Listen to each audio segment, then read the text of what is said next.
So we're here on the job, and what we wanted to run through was the opportunity to give people a real first look at just how simple the process of soft washing is. And what you'll notice is that we're going to apply a solution to the surface, and then we simply want that to just sit and dwell and allow it to do its job. We've got a combination of a sanitising agent, we've got surfactants and genuine surface cleaners mixed together and diluted with water. That's what our soft wash solution contains. We need that to stay on the surface for a period so that it can actually do what we call dwell. The corrosive nature of the sanitizer is addressing the organics that are on the surface, very similar to that of, say, BAM or Bathroom Power Plus or those other sanitising cleaners that you might get for mould on the interior of a house. We're doing the same thing here fundamentally. So what we're going to do is first we're going to apply the solution, and we'll get on and do that now. It's just basically a very simple cover, and to be thorough with it, and you'll notice there's a colour marker in the solution, and the colour marker is telling me where I put it and that I put it thoroughly. And that's the key to using a dye-marked and scented surfactant solution. So the scenting actually also allows me to mask the fragrance that comes with sodium hypochlorite, or that sanitizer that we spoke about. I've been a bit reluctant to walk out underneath it because I don't want it to bleach my clothing. But that's the coating that we need to get it on. Now I'm going to leave that to dwell for a little bit, and then we'll just come back and we'll simply rinse that away.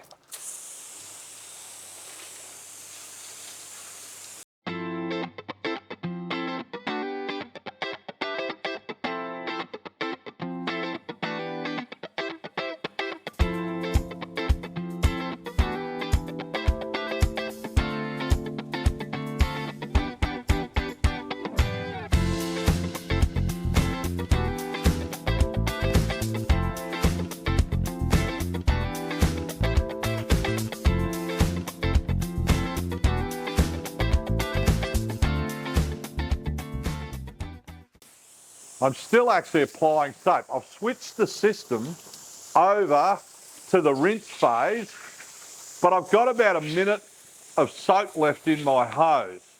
And that also allows me, if I'm working at those additional heights or I've got somewhere that's a bit hard to reach, when I switch onto that boosted rinse phase, I've got just a bit more energy.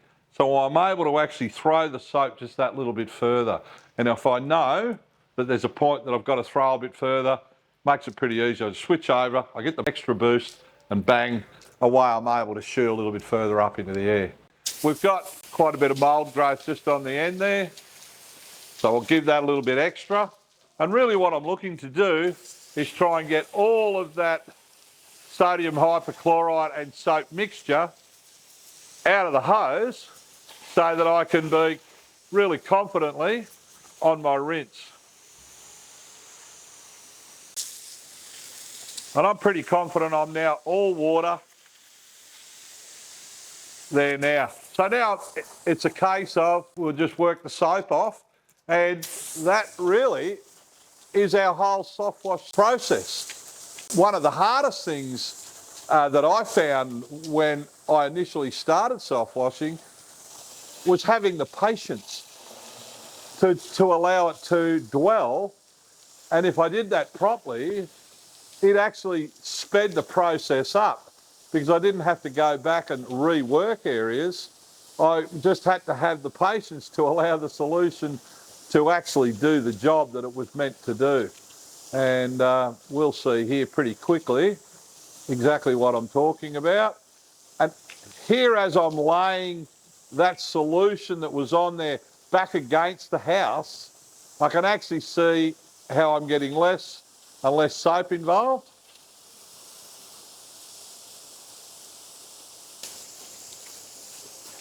So once again, when we're rinsing, this is where the work's actually done. I mentioned earlier on that we don't want to be constantly working the surface with the soap.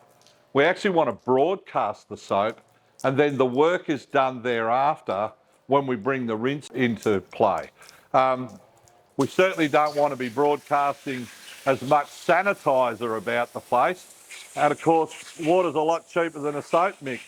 So if we can get away with just using our rinsing phase to make sure that that's where our work is done, where we're pushing the solutions out and cleaning up the tracks and all those things that come with cleaning around houses, then what we want to do is we want to make sure that the working and the actual cleaning off is done on the rinse phase.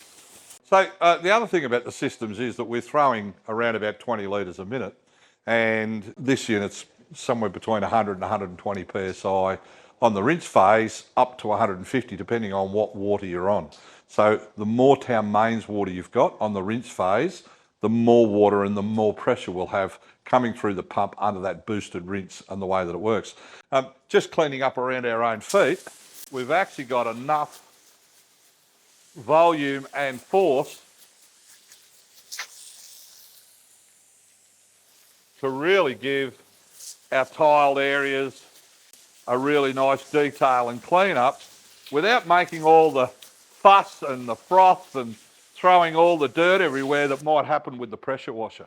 So sometimes the pressure washer in these enclosed environments can be just a little too much. So it's really nice to have quite a good volume on our soft wash to be able to get that sort of a hard surface cleaned down afterwards as well. The Gould Boost pump does that really nicely.